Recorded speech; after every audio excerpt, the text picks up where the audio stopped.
The ancient kingdom of Valdoria had weathered many storms throughout its 800-year history, but none quite like the one brewing within the marble walls of Thornwick Palace on that fateful autumn morning. Princess Catherine of Valdoria stood frozen in the doorway of the crown chamber, her emerald eyes fixed upon a sight that would forever change the course of the royal bloodline. The crown of Valdoria, a magnificent piece crafted from white gold and adorned with 7 ancient sapphires, sat upon its velvet cushion as it had for centuries. But, today, something was terribly wrong. Dark crimson stains marred its pristine surface, still wet enough to glisten in the morning sunlight streaming through the stained glass windows. The metallic scent hung heavy in the air, unmistakable and nauseating. Catherine's heart pounded against her ribs as she approached the sacred artifact. Her youngest son, Prince Louis, had been missing since the previous evening. The 12-year-old heir had vanished from his chambers without a trace, leaving behind only his favorite toy soldiers arranged in perfect formation on his bedside table. The search had continued through the night, with palace guards scouring every corner of the vast estate, every hidden passage and forgotten chamber that riddled the ancient structure like veins through marble. Now, standing before the bloodied crown, Catherine felt the weight of terrible possibilities crushing down upon her. Her hands trembled as she reached for her communication device, knowing that this discovery would send shockwaves through the royal household and beyond. But, before she could make the call, footsteps echoed in the corridor behind her. Queen Camilla entered the chamber with her characteristic regal bearing, her silver hair perfectly coiffed despite the early hour. The Queen Mother had ruled alongside her late husband for 3 decades before his passing 2 years prior, and now served as regent until Catherine's eldest son came of age. The relationship between the two women had always been strained, built on a foundation of mutual respect but lacking warmth. Camilla's pale blue eyes immediately found the crown, and, for just a moment, her composed facade cracked. A flash of something fear, guilt, or perhaps calculation crossed her features before the royal mask slipped back into place. "Catherine, dear," she said, her voice steady but lacking its usual commanding tone. "I heard you were searching for young Louis. Any word on his whereabouts?" The question struck Catherine as oddly casual given the horrific scene before them. "Mother, can't you see?" Catherine gestured toward the crown with a shaking hand. "There's blood. Louis's blood. I know it is." Her voice broke on the last words, maternal instinct and royal training warring within her chest. Camilla approached the crown slowly, her heels clicking against the marble floor with measured precision. She studied the stains with clinical detachment, as if examining a piece of evidence rather than potential proof of harm to her grandson. "Blood, yes," she acknowledged. "But, how can you be certain it belongs to Louis? The palace staff handle this crown regularly. Perhaps someone suffered an accident during cleaning." Catherine whirled to face her mother-in-law, her composure finally shattering. "An accident? Louis has been missing for over 12 hours, and now we find blood on the very symbol of his inheritance? This is no coincidence, and you know it." Her voice echoed off the vaulted ceiling, carrying the weight of accusation and desperation. The Queen Mother's expression hardened, revealing the steel beneath her elegant exterior. "Control yourself, Catherine. Hysteria does not become a princess, especially in times of crisis. We must approach this situation with logic and discretion. The stability of the kingdom depends upon it." But Catherine was beyond caring about protocol or appearances. She had spent years playing the role of the perfect royal daughter-in-law, smiling at state dinners while swallowing her true opinions, deferring to Camilla's wishes in matters both great and small. The sight of her son's blood had stripped away all pretense, revealing the fierce mother beneath the polished princess. "Logic?" Catherine's laugh was bitter and sharp. "You speak of logic while my child is missing and his blood stains our crown? Where is Louis, Camilla? What have you done?" The accusation hung in the air between them like a blade. Camilla's face went ashen, but her voice remained steady. "What are you suggesting, Catherine? That I would harm my own grandson? The future king of Valdoria?" Catherine began to pace, her mind racing through recent events with new clarity. Louis had been asking questions lately, difficult questions about succession laws and the mysterious circumstances surrounding his grandfather's death.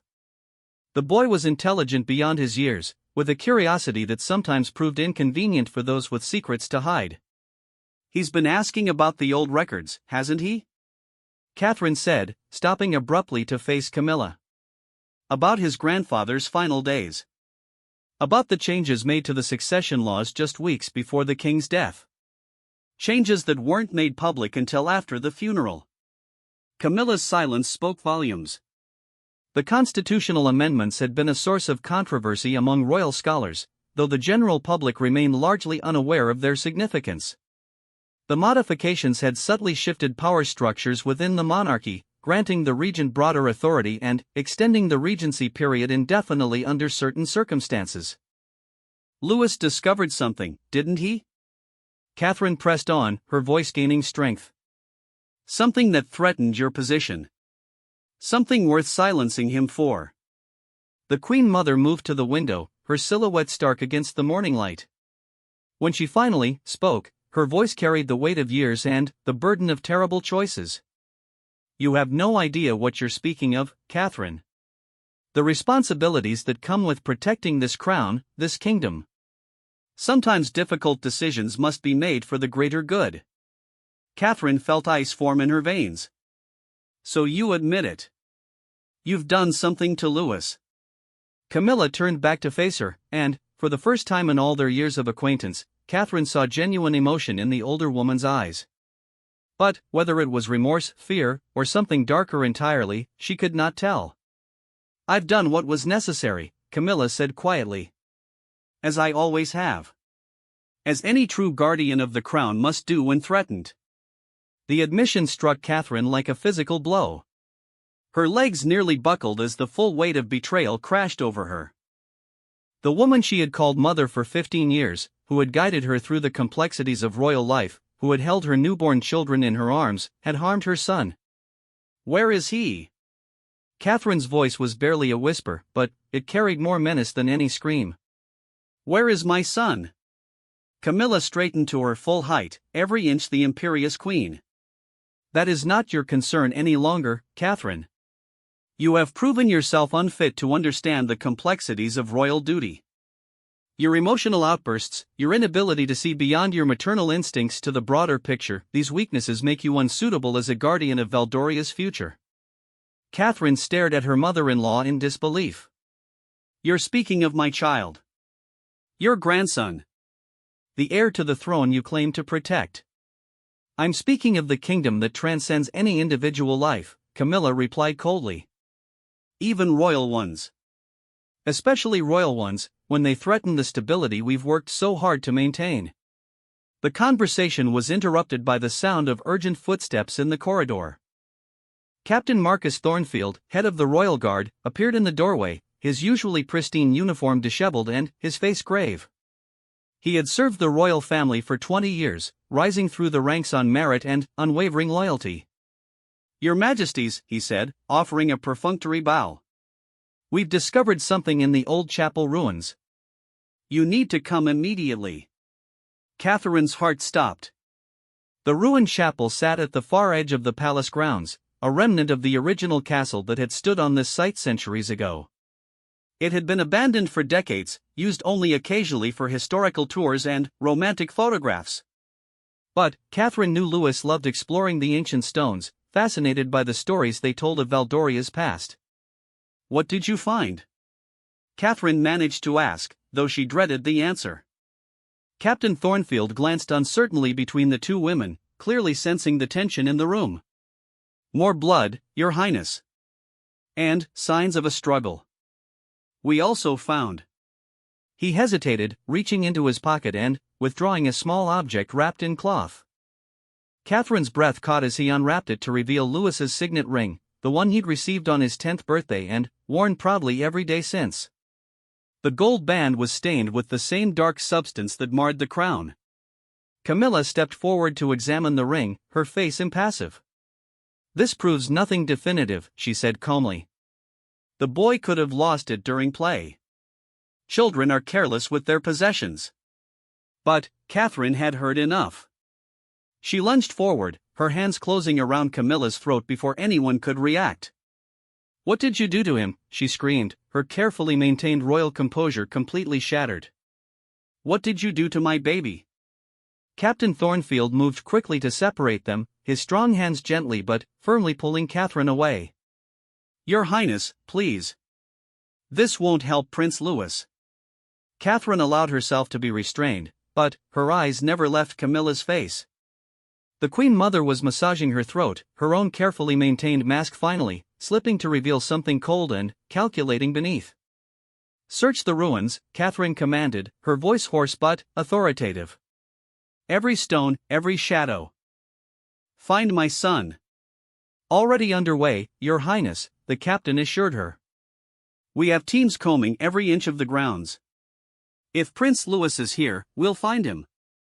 But, even as he spoke the words of comfort, Catherine caught the look that passed between Camilla and the captain.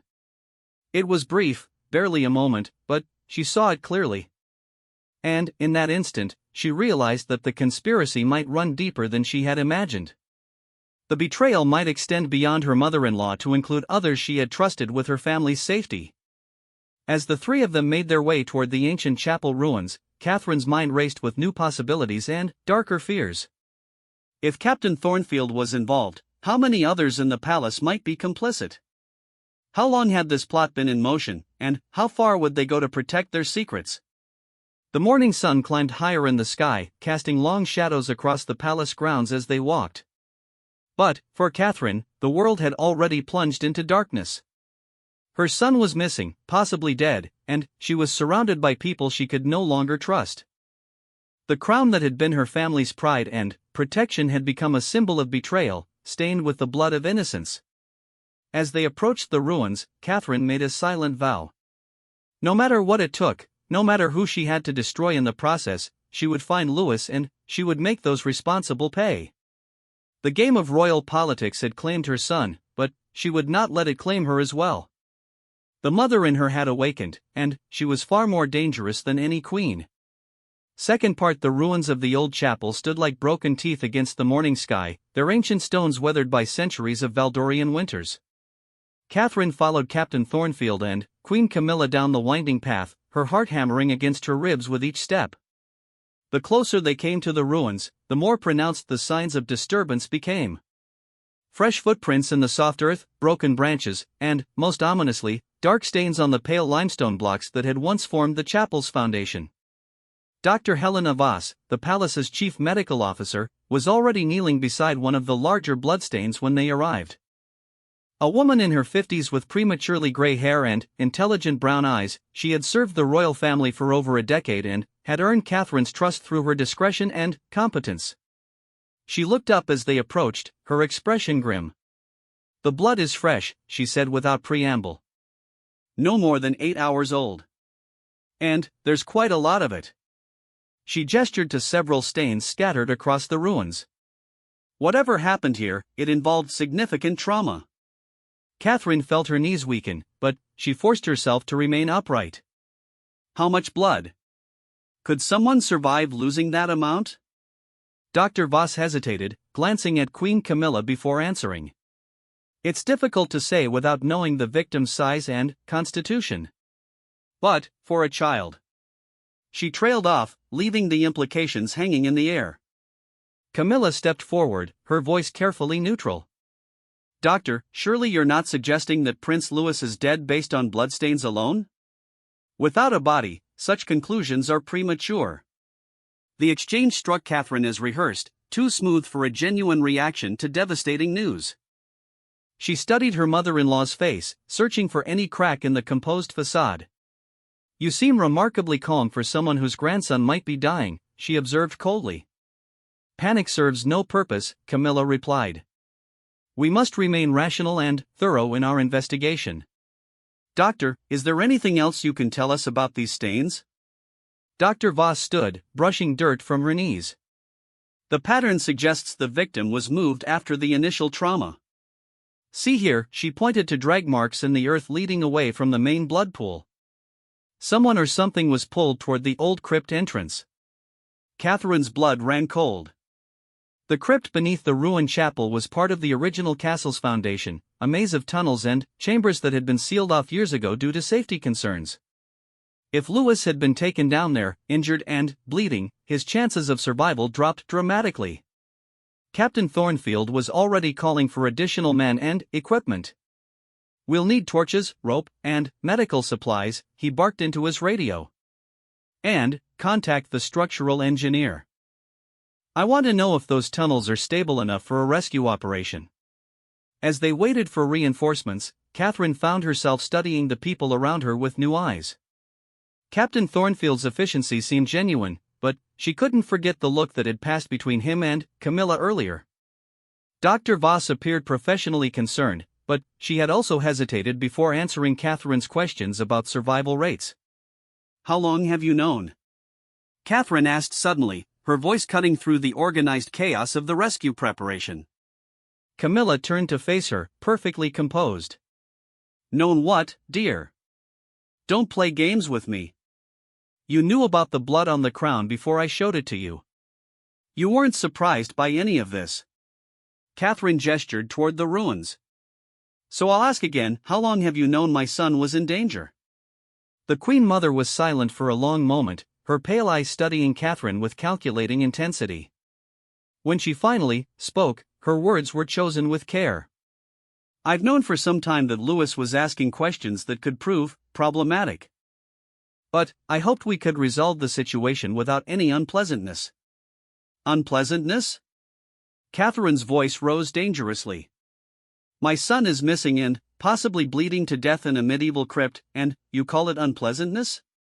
"Your son," Camilla said slowly, "has been investigating matters that could destabilize the entire kingdom.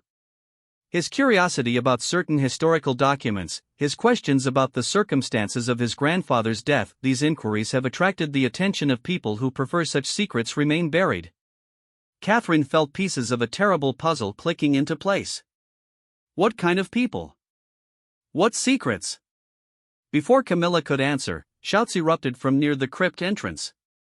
Several guards had managed to pry open the ancient iron gate that had sealed the underground passages for decades. The rusty hinges screamed in protest as the barrier swung open, revealing a black maw that seemed to swallow the morning light. Captain Thornfield emerged from the shadows, a powerful flashlight in his hand. "The first chamber is accessible," he reported. "But there's evidence of recent passage. Footprints in the dust, disturbed cobwebs. Someone's definitely been down there." Catherine pushed forward, desperate to enter the tunnels herself, but the captain held up a restraining hand. "Your Highness, please. Let us secure the area first. These passages haven't been maintained in years. The risk of collapse is significant." "My son is down there," Catherine said fiercely. "I'm not waiting for your security protocols." "Actually," Dr. Voss interjected, studying her tablet where she'd uploaded photos of the blood patterns, "I'm not certain the prince went willingly. Look at this." She showed them an image of scuff marks in the earth. "These suggest he was dragged, not walking under his own power." The implication sent a chill through everyone present except Camilla, who merely nodded as if confirming something she already knew. Catherine caught this reaction and felt her suspicions crystallize into certainty. "You orchestrated this," she said, her voice deadly quiet. "You had Lewis taken." Camilla sighed, the sound carrying the weight of years and difficult choices. "Catherine, you must understand. The boy discovered documents that could prove devastating to the monarchy. Evidence of irregularities in the succession, questions about your late husband's legitimacy as heir. If such information became public." "So you decided to murder him?" Catherine's voice cracked with rage and disbelief. "Not murder," Camilla corrected calmly. "Containment. There are facilities, discreet locations where difficult problems can be managed quietly. Lewis would have been comfortable, well cared for, just removed from circulation until he could be convinced of the importance of discretion." Catherine stared at her mother-in-law in horror.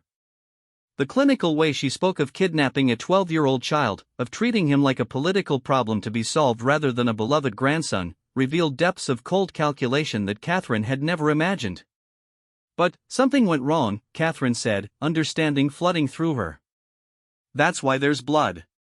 Your discreet containment turned violent. For the first time, genuine emotion flickered across Camilla's features. The men I employed were supposed to be professionals. Extraction specialists who could remove Louis from the palace without incident. But the boy fought them. He tried to escape, and, in the struggle, she gestured helplessly toward the bloodstains. Captain Thornfield had been listening to this exchange with growing alarm. Whatever his involvement in the conspiracy, the reality of an injured child seemed to genuinely disturb him. Ma'am, if the prince is seriously hurt, every moment we delay could be critical. Camilla looked at him sharply. Captain, you understand the delicacy of this situation. Regardless of how this resolves, certain facts must remain confidential.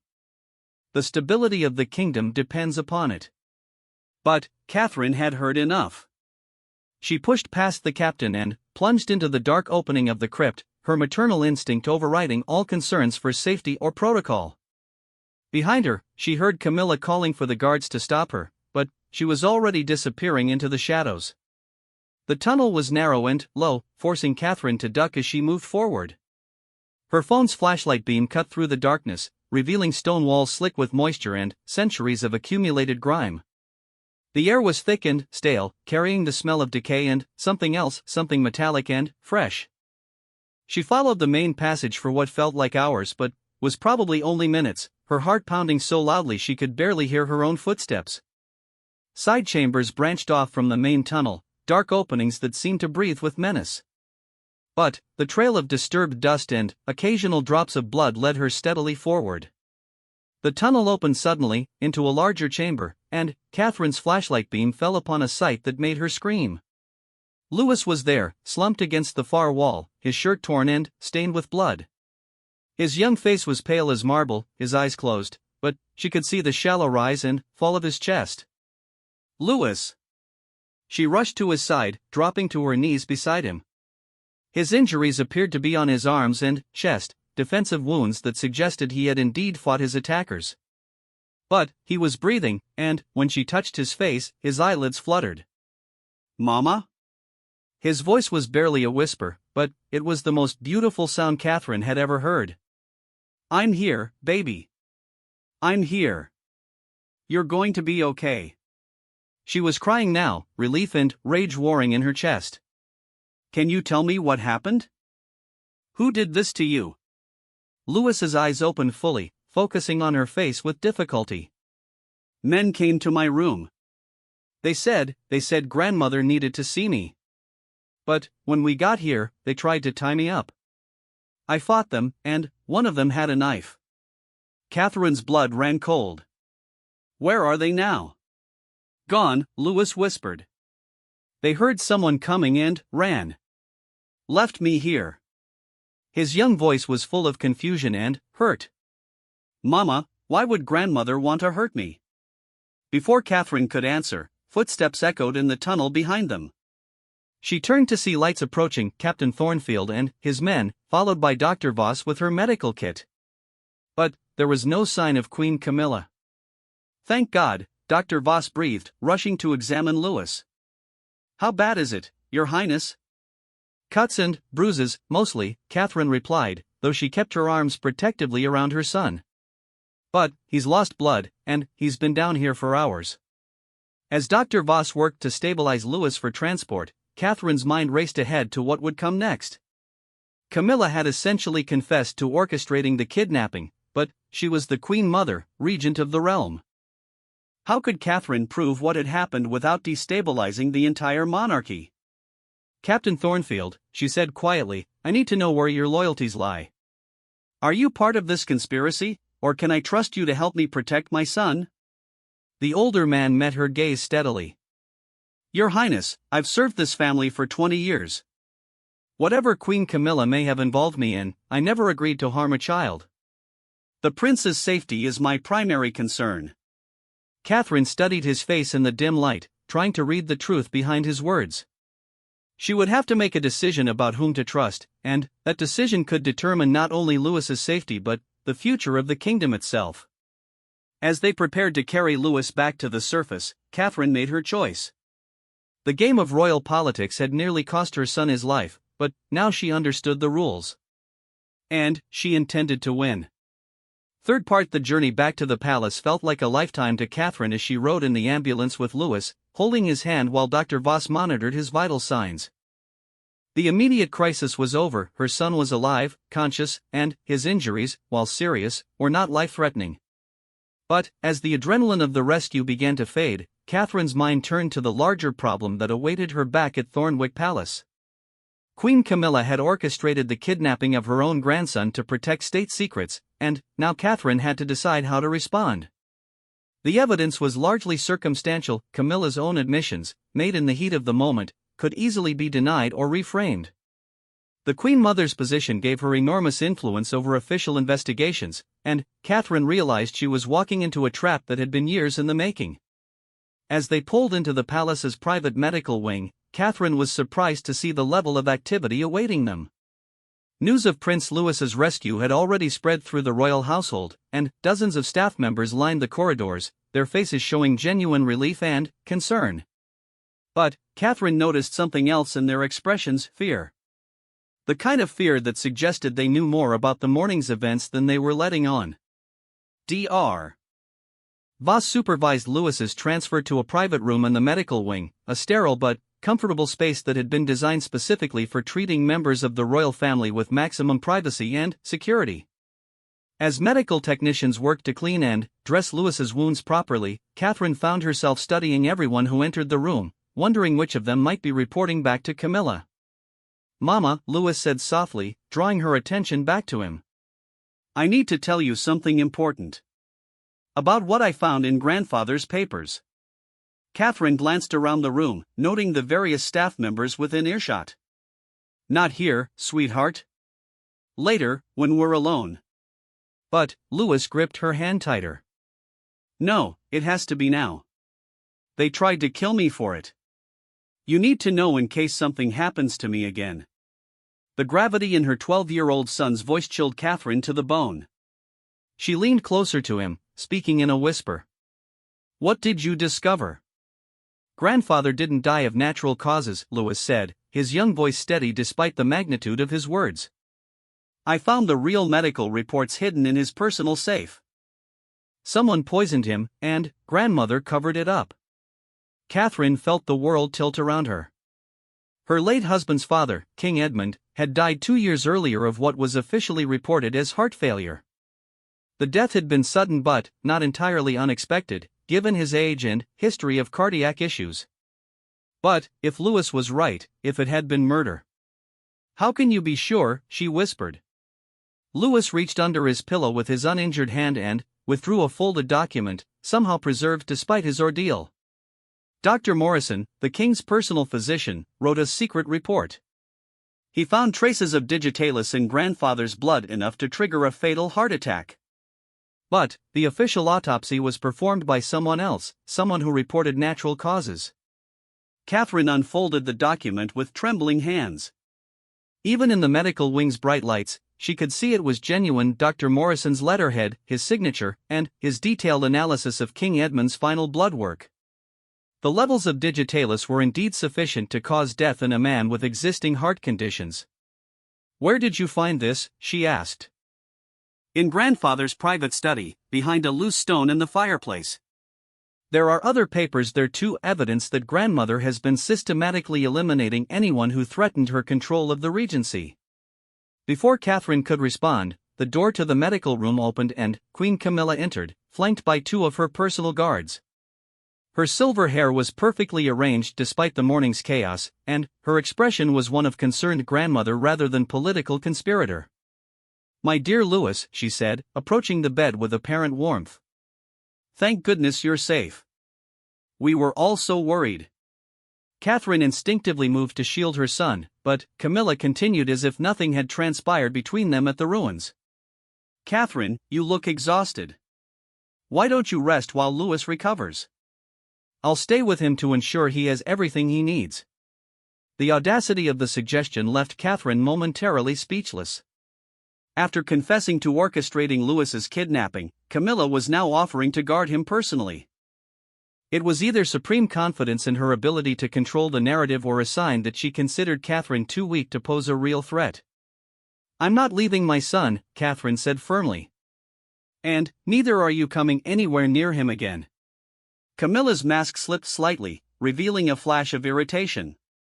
"Catherine, I understand you're upset, but we need to discuss this situation rationally. There are larger considerations at play here, larger than attempted murder of a child?" Catherine's voice rose, causing the medical staff to look up from their work. "Please," Camilla said, gesturing toward the staff members. "Can we have some privacy? This is a family matter."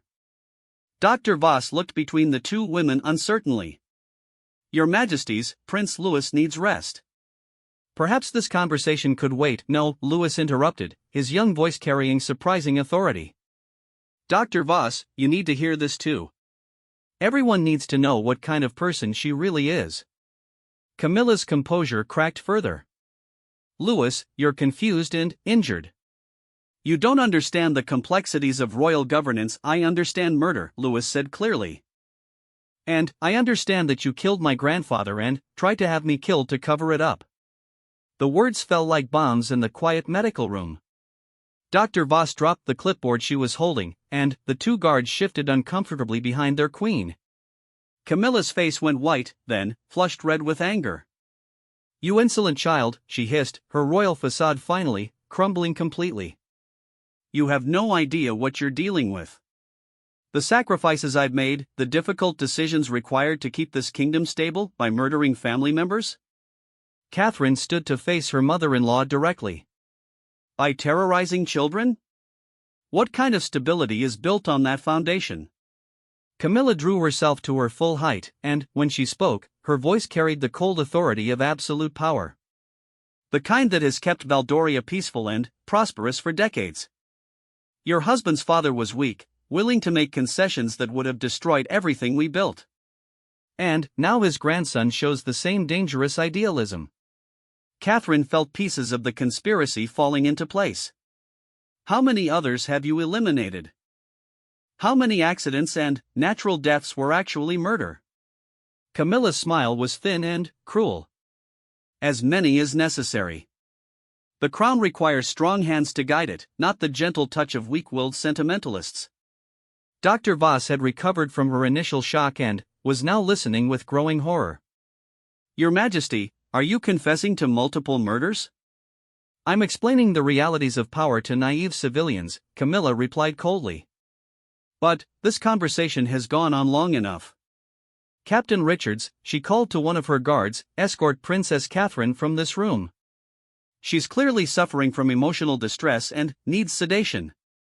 But, as the guard moved forward, Captain Thornfield appeared in the doorway with several of his own men. "I'm afraid I can't allow that, Your Majesty." Camilla whirled to face him, her eyes blazing with fury. "Captain, you serve at my pleasure. I am ordering you to arrest Princess Catherine for spreading treasonous lies about the royal family." Thornfield's expression was grim but resolute. "Ma'am, I serve the crown and the kingdom, not any individual's interpretation of what's best for them.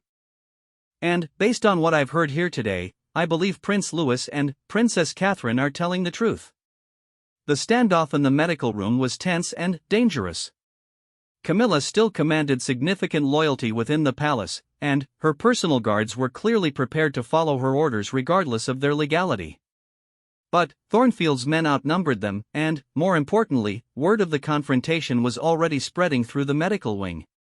"Dr. Voss," Catherine said quietly, "I need you to document Prince Louis's injuries and his account of what happened.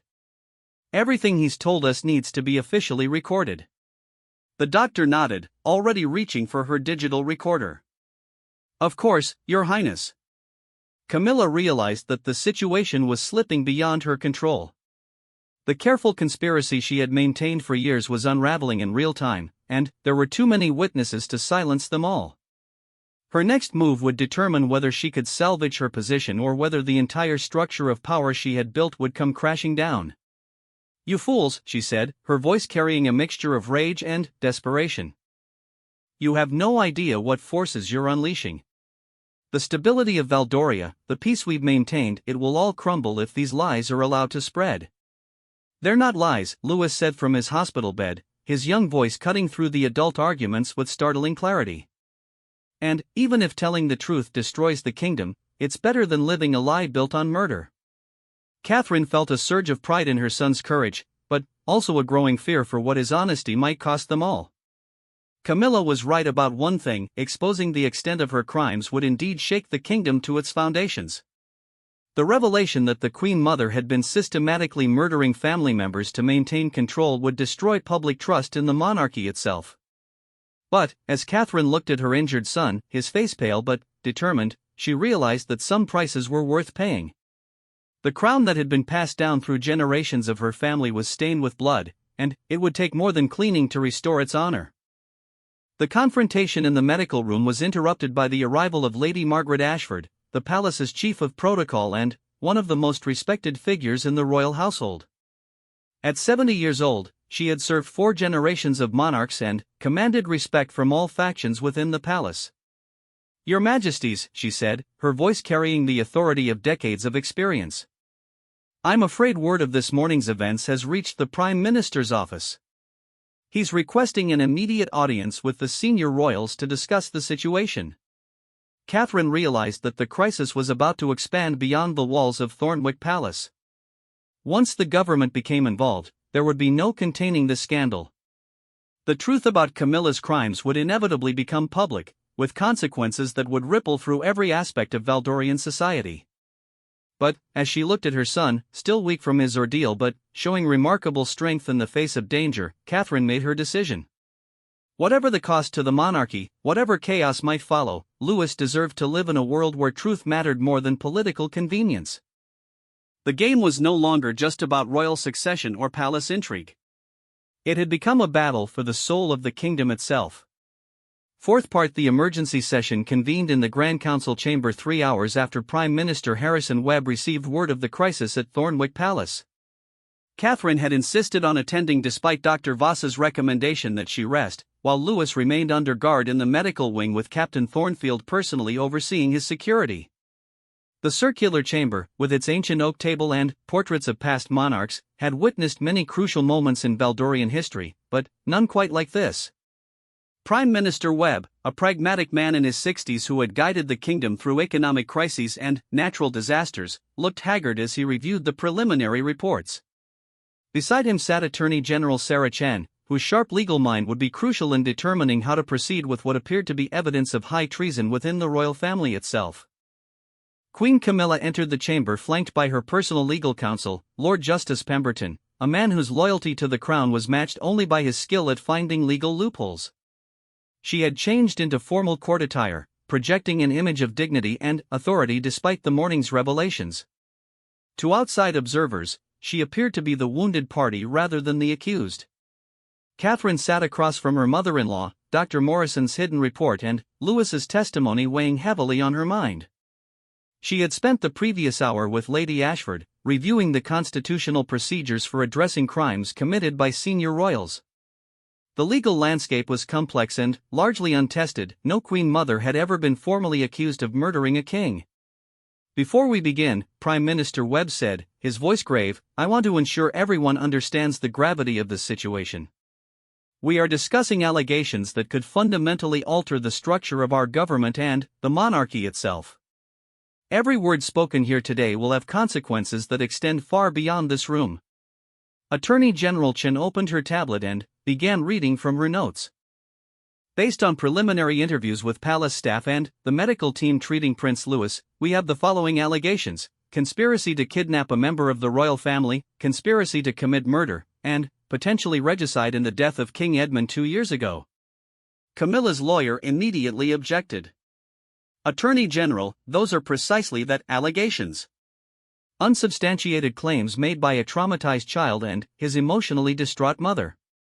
My client denies all accusations and questions the reliability of any evidence gathered under such circumstances." Catherine felt her anger flare but forced herself to remain calm.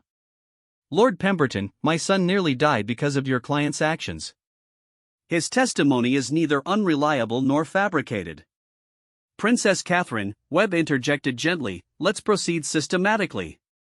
Dr. Chen, what physical evidence do we have? The Attorney General consulted her files. The bloodstains at both the palace and the chapel ruins have been confirmed to match Prince Louis's blood type. The document he claims to have found, Dr. Morrison's secret report, appears genuine, though will need forensic analysis to be certain.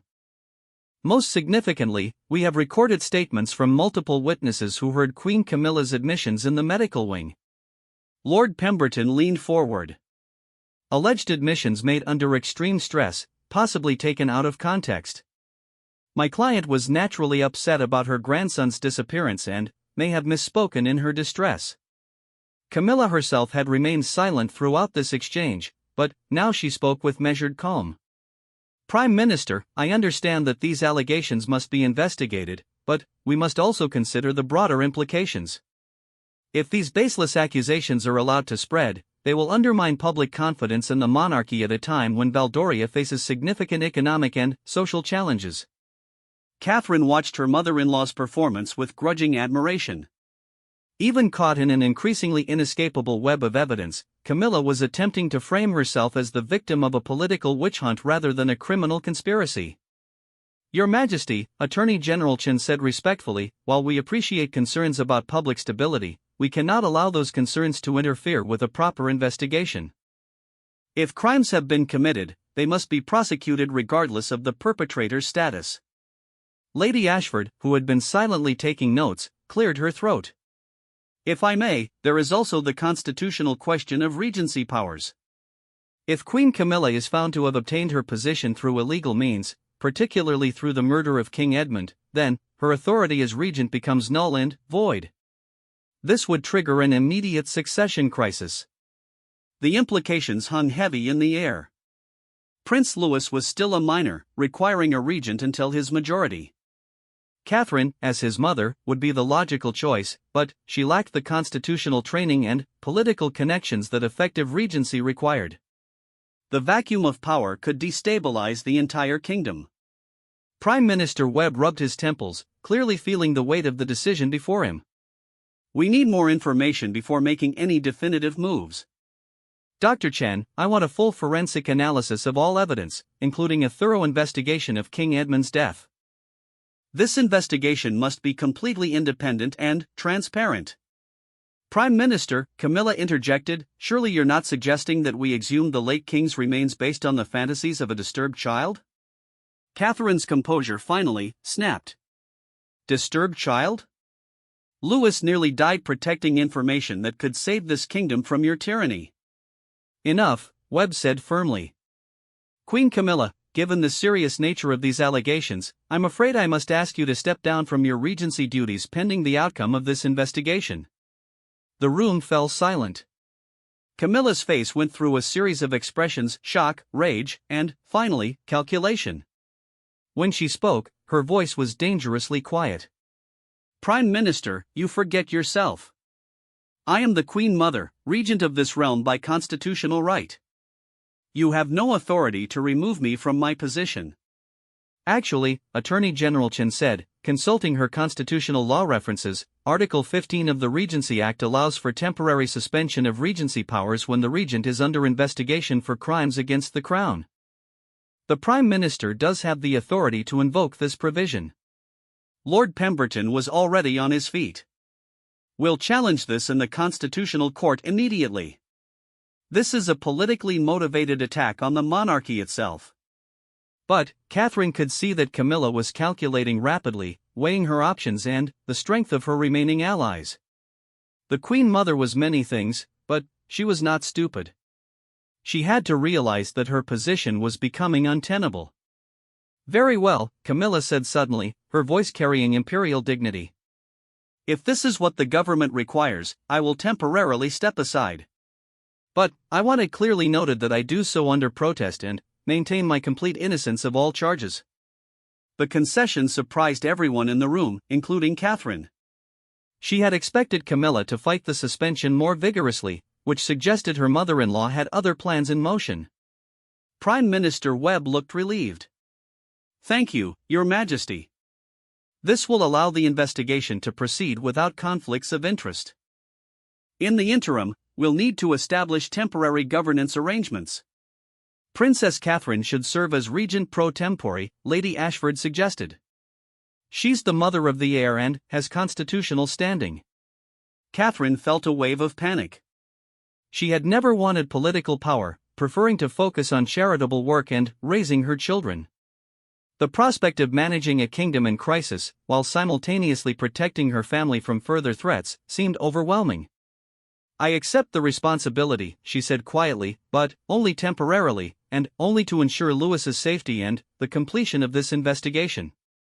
As the formal arrangements were being discussed, Catherine noticed that Camilla had grown very quiet, her pale eyes fixed on some distant point. The Queen Mother's rapid capitulation to the suspension order was concerning. It suggested she had contingency plans that the rest of them hadn't considered.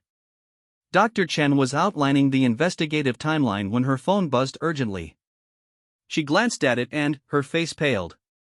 "Prime Minister, I'm receiving reports of unusual activity at several military installations. Troop movements, communications blackouts." Webb immediately activated his emergency protocols, contacting the Defense Ministry and National Security Council. Within minutes, the scale of the crisis became clear. Several key military commanders, all appointed during Camilla's regency, were refusing to recognize the government's authority to suspend the Queen Mother. "It's a coup," Catherine realized with growing horror. "She's been planning this." Camilla smiled for the first time since entering the chamber, and her expression was coldly triumphant. "Did you really think I would build my position without ensuring adequate protection?" The military understands the importance of stability, even when civilian leadership loses sight of it. The carefully orchestrated legal proceedings had become something far more dangerous, an outright challenge to democratic governance. Camilla's network of loyalists extended beyond the palace into the very institutions meant to protect the kingdom from tyranny. Webb was already coordinating with loyal military units and police forces, but the situation was fluid and dangerous. The kingdom was splitting into factions, with some supporting the constitutional government and others backing Camilla's claim to continued regency powers. "Your Majesty," Attorney General Chen said to Camilla, "by coordinating with military forces to resist lawful government authority, you're committing treason in addition to the other charges." "I'm protecting the crown from an illegal coup disguised as an investigation," Camilla replied calmly. "History will vindicate my actions." Catherine realized that the confrontation had moved beyond legal procedures into something approaching civil war. Her son was still recovering in the medical wing, vulnerable to Camilla's supporters within the palace. The investigation into King Edmund's murder had triggered a crisis that threatened to tear Valdoria apart. But, as she looked around the council chamber, Catherine also saw something else: people of integrity like Attorney General Chen, Captain Thornfield, and even Prime Minister Webb, who were willing to stand up for truth despite the personal cost. The battle for the kingdom's soul was far from over. The emergency session was interrupted by Captain Thornfield's voice over the intercom: "Code Red Security Alert. Unknown armed personnel attempting to breach the medical wing. Prince Louis is secure, but we need immediate backup." Catherine was on her feet instantly, maternal instinct overriding all other considerations. "I'm going to my son." "Princess, it's too dangerous," Webb protested. But Catherine was already moving toward the door. "Then, this ends now. I won't let fear of her supporters keep me from protecting Louis." As alarms began sounding throughout the palace, Catherine realized that the real battle was just beginning. Fifth part: the corridors of Thornwick Palace had transformed into a battleground as Catherine raced toward the medical wing, accompanied by Captain Thornfield's loyal guards. Emergency lighting cast eerie shadows on the ancient walls as the sound of boots and shouted orders echoed through the marble halls. The palace staff, caught in the crossfire of competing loyalties, pressed themselves against walls as armed personnel moved past with grim purpose. Catherine's heart pounded as they approached the medical wing, where the sound of gunfire had erupted moments earlier. Through the reinforced glass doors, she could see figures in tactical gear attempting to breach the section where Louis was recovering. Captain Thornfield spoke rapidly into his radio, coordinating the defense of her son's location while simultaneously trying to assess the loyalty of various security units throughout the palace. Your Highness, Thornfield said as they took cover behind a marble column, we have loyalist forces securing the main entrances, but Queen Camilla's supporters control the East Wing and the communications center. We're effectively under siege from within our own palace. The irony was not lost on Catherine. The same walls that had protected her family for generations were now trapping them in a deadly game of political survival. She could hear Louis's voice through the gunfire, calling for her, and the sound nearly broke her resolve to stay hidden until the area was secured. Dr. Voss appeared at the medical wing doors, her white coat stained with blood but her expression determined. Your Highness. Prince Louis is safe for now, but we have wounded personnel. I need medical supplies from the main pharmacy, but the route is controlled by hostile forces. Catherine made a decision that would have horrified her security detail under normal circumstances. I'm going in. Louis needs to see that I'm here, and Dr. Voss needs help with the wounded. Ma'am, absolutely not, Thornfield protested. The medical wing is under active assault. But Catherine was already moving, her maternal instincts overriding years of royal protocol and security training. She burst through the medical wing doors as Thornfield's men provided covering fire, reaching Louis's room just as the young prince was trying to get out of bed despite his injuries. Mama! Louis's relief was palpable as she embraced him, careful not to aggravate his wounds. They're trying to take me again, aren't they? Not while I'm breathing, Catherine promised, her voice fierce with protective love. She looked around the medical facility, noting the makeshift barricades and the determined faces of the staff who had chosen to stay and protect their young patient rather than flee to safety. Dr. Voss was treating a wounded security guard while simultaneously monitoring Louis's vital signs. Princess, we can't hold this position much longer. They've cut the power to most of the wing, and we're running on emergency generators. Through the windows, Catherine could see smoke rising from other parts of the palace complex. The coup attempt was expanding beyond the medical wing, with Camilla's supporters apparently attempting to seize control of key infrastructure throughout the royal grounds. The kingdom's crisis was playing out in microcosm within the walls of their ancestral home. Catherine's phone buzzed with an encrypted message from Prime Minister Webb, military situation deteriorating. Need to evacuate royal family to secure location immediately. Extraction team en route to medical wing. But, even as she read the message, Catherine realized that running away would only postpone the inevitable confrontation. Camilla's network was too extensive, her planning too thorough, for a simple evacuation to provide long-term safety. The only way to end this crisis was to expose the full scope of her crimes and rally public support for constitutional government. Dr. Voss, Catherine said, her voice carrying new authority, I need you to prepare a full medical report on Louis's injuries and treatment. Include everything, the evidence of his kidnapping, the timeline of his disappearance, his account of what happened. We're going to broadcast the truth to the entire kingdom. Louis, despite his youth and injuries, understood immediately. The emergency broadcast system. If we can reach the communications center, we can override all television and radio stations. Catherine looked at her 12-year-old son with a mixture of pride and concern. Louis, you've been through enough. You don't need to. Yes, I do, Louis interrupted with surprising firmness. She tried to kill me to hide the truth about grandfather. The people deserve to know what kind of person has been ruling them. The conversation was interrupted by Captain Thornfield's voice over the intercom. Your Highness, we have a problem. Queen Camilla is approaching the medical wing with a delegation of military officers. She's demanding to speak with you directly. Catherine felt a chill of recognition. This was Camilla's endgame, a final confrontation where she would attempt to frame Catherine as the true threat to stability, using Louis as a prop in her political theater. The Queen Mother understood the power of optics and would try to present herself as the protective grandmother rescuing her grandson from his unstable mother. Let her come, Catherine said, surprising everyone in the room. But make sure the encounter is recorded. Every word, every gesture. The kingdom needs to see exactly who she is. Dr. Voss quickly set up her tablet to record, while Louis insisted on sitting up in bed despite his injuries. I want to face her, he said with determination that reminded Catherine painfully of her late husband. She's not going to intimidate me anymore.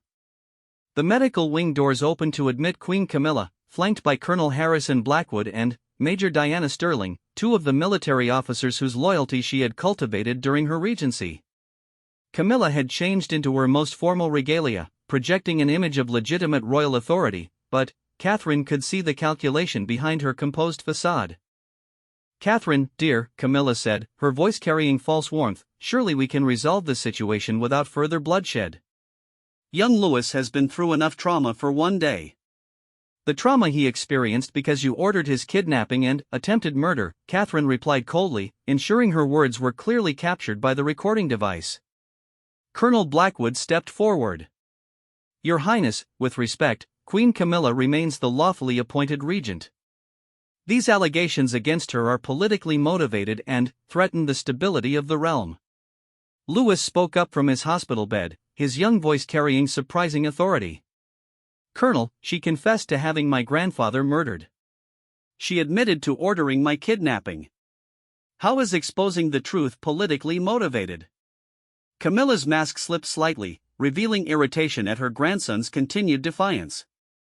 "Louis, you're confused and traumatized. The medications you've received may be affecting your judgment." "I'm not confused," Louis interrupted. "I found the evidence. I know what you did. And I know why you did it." The young prince reached under his pillow and withdrew not just Dr. Morrison's report, but several other documents that Catherine hadn't seen before. "I didn't just find information about grandfather's murder. I found records of other deaths, other accidents that weren't accidents at all." Catherine felt her blood run cold as Louis spread the papers on his bedside table. Even from across the room, she could see names and dates, medical reports and financial records that painted a picture of systematic elimination of threats to Camilla's power. Major Sterling moved toward the bed, clearly intending to seize the documents, but Captain Thornfield blocked her path. "Ma'am, this is a medical facility. The prince is under protection." "Those documents are stolen property," Camilla said sharply, her composure finally beginning to crack. "They were taken from secured areas without authorization." "They were hidden in my grandfather's private study," Louis replied. "A study that legally belongs to me as his heir. I had every right to examine his personal effects." Catherine watched her son with growing amazement. Despite his youth and injuries, Louis was conducting himself with remarkable poise under pressure. The future king was revealing himself to be made of stronger stuff than anyone had imagined.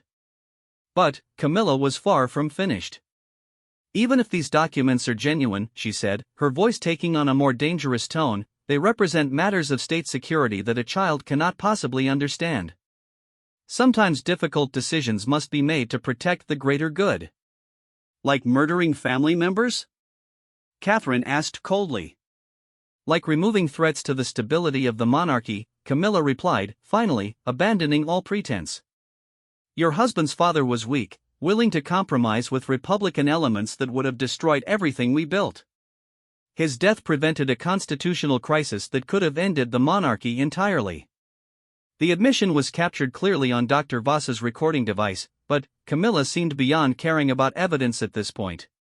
She had decided that the only way forward was complete victory or total defeat. Colonel Blackwood looked uncomfortable with the direction of the conversation. "Your Majesty, perhaps we should discuss these matters privately." "No more privacy," Louis said firmly. "No more secrets. The people of Valdoria deserve to know the truth about who's been ruling them."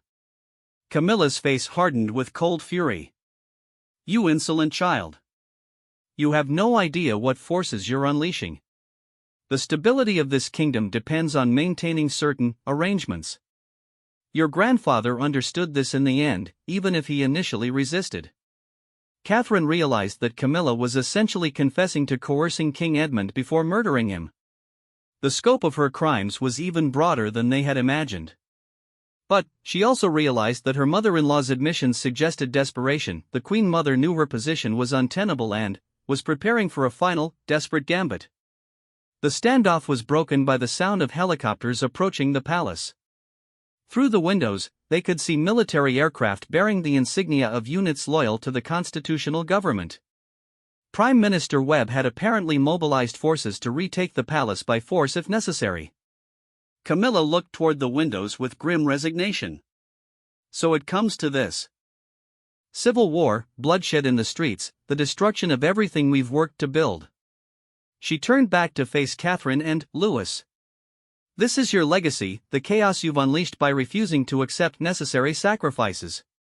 The only chaos here is what you created, Catherine replied. By lying, by murdering, by betraying every oath you swore to protect this family and this kingdom. Louis struggled to sit up straighter in his bed. Grandmother, it's not too late. If you confess everything, if you help repair the damage you've done, maybe what? Camilla laughed bitterly. Maybe I'll spend my remaining years in prison, watching the monarchy I saved crumble into Republican mediocrity? No, child. If this kingdom falls, it won't be because I failed to protect it. The ominous words sent a chill through everyone present. Catherine realized that Camilla's final play might be to destroy the monarchy entirely rather than allow it to survive without her control. The Queen Mother's network of loyalists could potentially trigger a crisis that would give Republican movements the excuse they needed to abolish the crown altogether. But, as Catherine looked at her son, pale but determined in his hospital bed, she realized that the future of the kingdom might depend on the courage of a 12-year-old boy who had chosen truth over safety, justice over political convenience. Whatever chaos lay ahead, they would face it with honor intact. The battle for Valdoria's soul had reached its climax, and the outcome would determine not just who ruled the kingdom, but what kind of nation it would become. As the sound of approaching aircraft grew louder, Catherine prepared for the final confrontation that would decide everything.